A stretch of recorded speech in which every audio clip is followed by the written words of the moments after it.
Hey, Pascal here, nice to see you again. So you got the GoPro and you already shot your first hyperlapses, but they are not as good as you wanted to have. Then this video is for you, because I will show you how to shoot incredible hyperlapses with the GoPro Hero 7.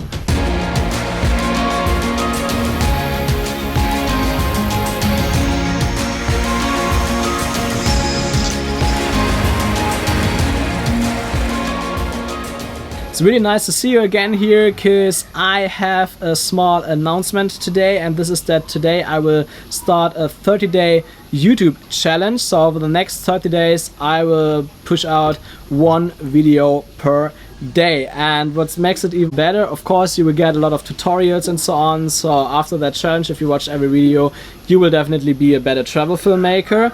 But also, today is my last day here on Bali. I will fly to Cambodia tomorrow to shoot a commercial of a backpacking tour that goes for 15 days. And that's great. So the first 15 days will be on that backpacking tour. So instead of just getting pure tutorials, you will also see a lot of Cambodia and follow me on my travels there. So I think that's pretty interesting, and if you're interested in that, please hit the subscribe button now. But let's get started with hyperlapses on the GoPro Hero 7. And the first topic that I want to discuss here is simply which mode to shoot in, as you have multiple modes. So I will show it later, blend it in. When you go to time-lapse, you have different modes, and the first mode is Timewarp video, which is a great mode. And Timewarp video basically records a video as a time-lapse, or hyperlapse in that case.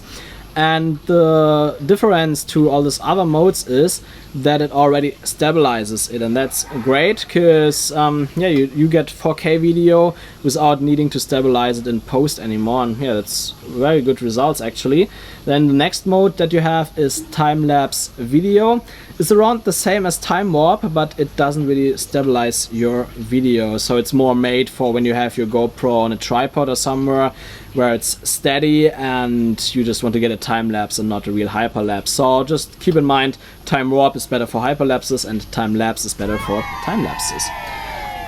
Then the next thing is Timelapse Photo, and that's actually great because it records photos instead of video. So of course you don't get a video file there, you need to do a bit more in post-production to make it work, but therefore you get raw photos, and everyone who's into photography and so on knows that raw photos are really good, because you can do a lot with these photos in post-production. You can do a lot of color correction, and you can pull out so much details out of the shadows and so on.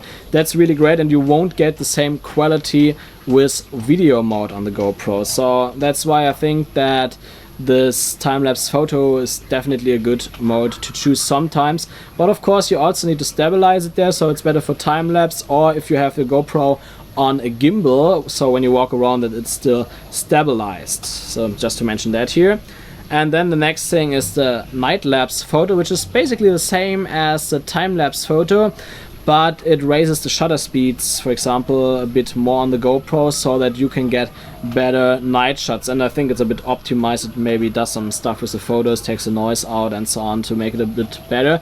So this is great. Of course, like the name says, if you want to get time lapses in the night, but also let's say if you want to record some like day to night time lapses, for example, where the sun goes down, so you first see a bright day, then the sun goes down, you have the nice sunset, and then you actually see the night with all the lights and so on. So that mode is great for that. But in that video I want to discuss only the hyperlapse functions, so we're basically talking about Timewarp. So if you want to shoot hyperlapses, then I would say in most cases that Timewarp is the best feature. If you want to have a bit more flexibility in post, then you should probably shoot in Timelapse Photo, because there you have raw photos, but you will definitely need a gimbal for that. So in my opinion, I don't want to have a gimbal anymore with me. I already have a gimbal for my GH5. The Hyperlapse is the gimbal that I'm using right now, so I don't want to have a second gimbal for my GoPro. And that's actually why I bought the Hero 7. I had the Hero 6 before, simply because of the stabilization, because it really takes the gimbal out of my bag, and that's great. So I will only talk about Timewarp in this video. So the next thing that we should definitely talk about regarding hyperlapses in the Timewarp feature is your settings, and you're a bit limited with that. Like, the only thing that you can really set up here is wide. You should definitely keep your 4K resolution and the speed. And the speed means that the more speed, the higher your speed is, the more stable your footage gets, because the GoPro has more time to process the images then. So if you have 2 times speed, that's not so good. I wouldn't use it. You have less stabilization, and 2 times speed doesn't do so much for your footage. So I would suggest to use a speed between 5x and 30x, simply because it stabilizes your footage a lot better. And so to really find out what speed you want to use, you need to think about what kind of hyperlapse you want to shoot and how long it will be. So let's say you only want to walk for 50 meters for your hyperlapse, so it's not that long. You probably want to get a bit lower speed, maybe 5 or 10. And if you want to have a hyperlapse where you walk maybe 200 meters or more, then 15 or 30 can actually make sense. And yeah, that's basically everything for the settings here. You cannot do much more settings, but it's okay, the quality is good enough. And so I would say let's get into how to actually shoot incredible hyperlapses. And the first tip I want to give here now is that you should make sure that you get a lot of movement in your hyperlapse, simply because no timelapse or hyperlapse would look good without movement. And with movement, I don't mean that you move, I also mean that there's a lot of movement in your surrounding. That could be cars that are driving by, that could be a lot of people walking, that could be clouds. Clouds are usually very important if you have a completely blue sky and let's say you want to get a hyperlapse on walking straight to a building, for example. Then the final shot would probably look like you would just normally walk there. But if you have a cloudy sky, not too cloudy of course, like particularly cloudy, and the clouds move fast, then it looks very nice because you have this nice move onto the building while the clouds are moving fast, and that looks absolutely great. Even better of course if a lot of people are moving, there are cars driving by. So I think you get what I mean. You want to have a lot of moving objects in your shot, and that really makes it a lot better. So yeah, that's the first tip here. And the next thing that also affects the movement, or the next tip here that also affects the movement of your hyperlapse, is to walk or move the camera as slow as possible. So I mean, let's say for example if you have moving clouds, and if you would move very fast, so the hyperlapse would be a bit shorter, then you have less cloud movement in your shot as if you would move slow. So let's say I want to walk 100 meters for my hyperlapse and I walk with a normal speed, then in my final hyperlapse the cloud movement would be probably very slow. But if I would move very slowly, like very small single steps, very long, then you definitely get either a longer time lapse, or if you speed it up more, then you get the same time but a lot more movement in your shot. So definitely keep your movements very small, and then your hyperlapse will look a lot better. So those first 2 tips are definitely the most important tips for hyperlapse, but I have a third one, and that is that you should play around with objects in your hyperlapse. And the easiest way to do it is, for example, to simply keep one object always in the center of your GoPro, which is a bit harder than on normal cameras because you don't have grids that you can display on your GoPro display, so it's a bit harder to frame everything. Oh, my Hero 7 just turned off, but we don't need it anymore. And yeah, so the thing is, when you always have one centered object, the viewer has something to focus on, and especially later when we come to the editing part, you will also have subjects around that have a bit more background blur, which will look very good. And so of course you have different types of movement that you can choose when you play around with objects. The easiest one is definitely to just walk straight to the object, let's say a building for example. But other things could be that you make a sidewalk, or you walk a circle around the object. If it's a bit smaller, that could look good. Also for buildings, for example, if let's say the building is in front of you, then you should walk to the right or the left, depending on where you stand, and point your camera at this building. Of course, keep it as steady as possible, and also walk very slow and keep the walk long. So it's better to walk 200 meters than 50 meters to get a nice hyperlapse. And yeah, then you also get a lot of movement automatically.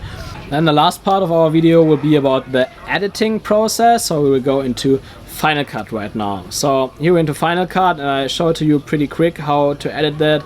So the first thing that you can do if your hyperlapse is a little bit too long is simply that you speed it up. You do it like that. You just press Command R in Final Cut. Other software you do it a bit differently, but usually most apps, video editing apps out there have this functionality. Also on your phone in a lot of apps you get this option, and then you can just speed it up by lowering the percentage, and that's already it. So it's a bit faster now. And then what's also nice, and you cannot do it in every app, but with a plugin here in Final Cut, the Mark Webster motion blur plugin, is, like mentioned already indirectly, that you want to add motion blur there. And in Final Cut you can simply do it by installing the motion blur plugin from Mark Webster. You can either apply the effect directly to the clip. Sometimes it causes some problems. So for example, I found out that in some clips the last frame is a bit darker than the other frames. I don't know why that happened. But on the titles you will also find the motion blur, and you can simply add it like a title, and then you have the motion blur in there like you can see here, and then it already looks a lot better. I will also put some clips in here. You can clearly see that the objects that are not moving, the center objects usually, is not blurry, while all the objects around, the people and so on, are blurry, and that just looks incredible. And that are already my tips here for editing hyperlapses, because especially the motion blur part really makes it look so much better. Because when you play the normal hyperlapse, Timewarp, whatever you call it, from the GoPro Hero 7, it's just too sharp. And of course the camera doesn't have another option. You could use ND filters, for example, to do that, but also a bit more complicated and so on, and it looks great when you edit in post, so why not? So if you have more questions regarding hyperlapses on the GoPro Hero 7, definitely leave it in the comments below. I answer every single comment, so you get a fast solution to your problem.